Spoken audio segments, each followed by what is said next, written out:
going on, Jeromes? Happy Tuesday. It's time for some Q&A. Thank you, everyone who submitted questions. Periodically, we put out there on the community tab, and thank you very much for submitting questions. First up, Blake Gleason. As we get to the end of the season and are getting ready to put the bang thing down on the Lions and then a playoff run, what's your biggest concern about the team that could hold us up? Nothing about the Packers. Buccaneers, meh. Rams. Rams if Stafford gets hot. And of course, Puka is always a concern. Kyren Williams is a grinder. Respect. The Lions, I don't know. Jahmyr Gibbs. That's really about it. And then, of course, the Chiefs. 0 penalties on the Chiefs and also Mahomes to a degree. Sure. And then, of course, we got the Buffalo Bills. Won't you come out tonight? It's just Josh Allen. And, of course, Lamar is a legitimate MVP plus Derrick Henry.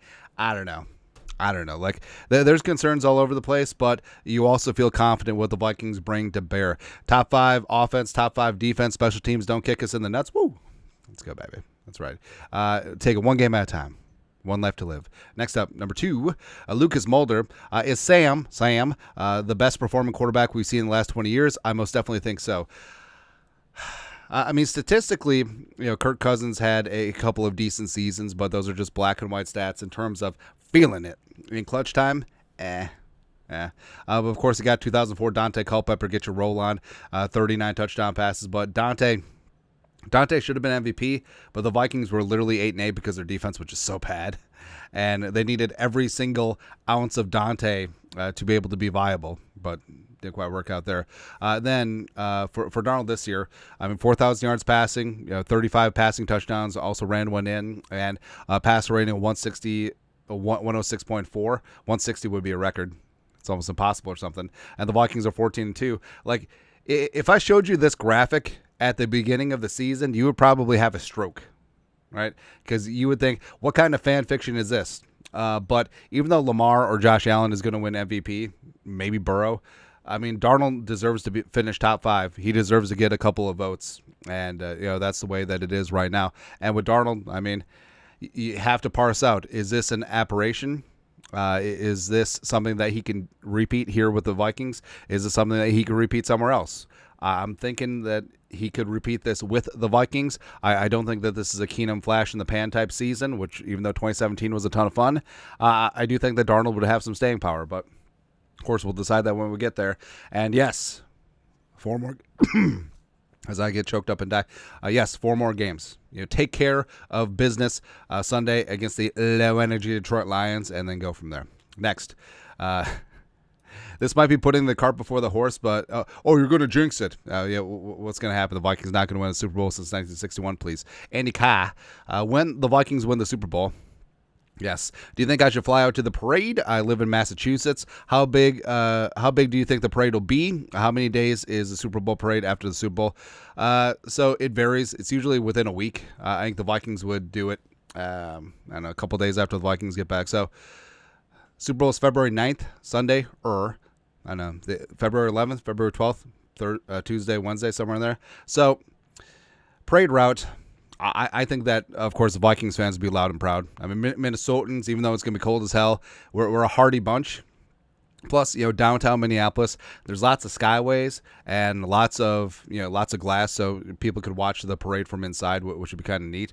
But I think that the parade route that makes sense would be starting down at the convention center, down in Loring, then working your way over to Brits Pub. That's where I'll be. And then make your way down Nicolay Avenue, then over on 5th, and then past the Armory, and then you're in that, the Commons area right out in front. So you can do a lot of things right in front of U.S. Bank Stadium. Hell, you can do things inside U.S. Bank Stadium if you want to. That could make some sense, especially given the weather. But, yeah, $500,000, easy, maybe even more. A number of people out there would be fantastic and beautiful to see. Cannot wait. Of course, fans watching from the buildings and the skyway because it's cold. It's like minus 30. It's okay. Oh, but you're going to jinx it. Again, what's going to happen? They don't win a Super Bowl for 60 years, please. Ciao, please. Next, Ben Coomer. Love Sam Darnold, but how would you feel if the Vikings tagged and traded him? Feel aight. Because remember, tag and trade does not count on your cap. That's the next team's problem, right? But it is a way for you to get a little bit of draft capital, something that I would love. Yes, we would eat up a bit of our cap space, but I think use the draft capital to fix both sides of the trenches instead of through free agency. Then we can bring back Daniel Jones and have him compete with McCarthy for the starting position. I believe in Kevin O'Connell's ability to improv. So, yes, if Darnold just leaves the free agency, maybe you get a third-round comp pick in 2026, but that's not guaranteed because if Darnold leaves, part and parcel, you have a ton of cash to throw around free agency, so that could cancel him out. I would prefer immediate gratification with the draft capital, so that's why the tag and trade is on the table. And remember, you're not going to tag and trade him to a team he doesn't want to go to.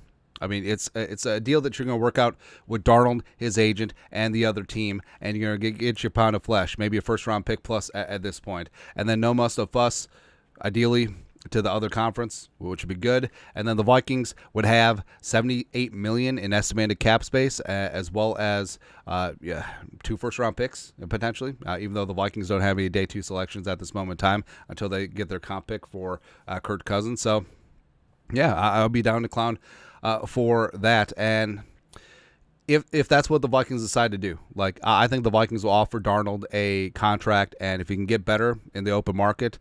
I think that they'll potentially tag him just to buy a little bit of extra time and also keep their options open. Yes, I think that's exactly what they'll do.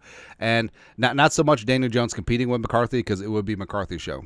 Or, I mean, have the specter of open competition, and see if KOC can do it again with Daniel Jones. Lastly, Justin Colburn. Longtime OG Jerome. How do we strategically stop the Lions' offense? I'm not worrying about their defense because our offense is superior, but blitzing will be too obvious. Flores needs to be smart and unpredictable this game. So it was that yesterday. It all starts and ends with Jahmyr Gibbs, right? And Monra, respect, he's going to be a problem. Laporta when he gets going. Jameson Williams is a massively streaky player, but now that Montgomery is out, like Gibbs is the focal point of the offense. So you're going to have to hit him. You're going to have to hit him a lot. That's why having Cashman here is so huge. And the Lions went for a $144-2 week 7 without Cashman in the middle, and he was sorely missed, right? So having Cashman there, having pace and his energy is there, having Metellus, who's greatly developed more as an off-ball linebacker this year, that's all going to be huge. Both defending Gibbs, running, especially Gibbs running to the outside, dangerous. Gibbs as a receiver, super dangerous. Everyone else can beat you. Take away Gibbs. That's what it starts and ends with. Anyways, that is it. Q&A for this beautiful day. Bay. You guys are the best. You know what to do. Skol. Production value.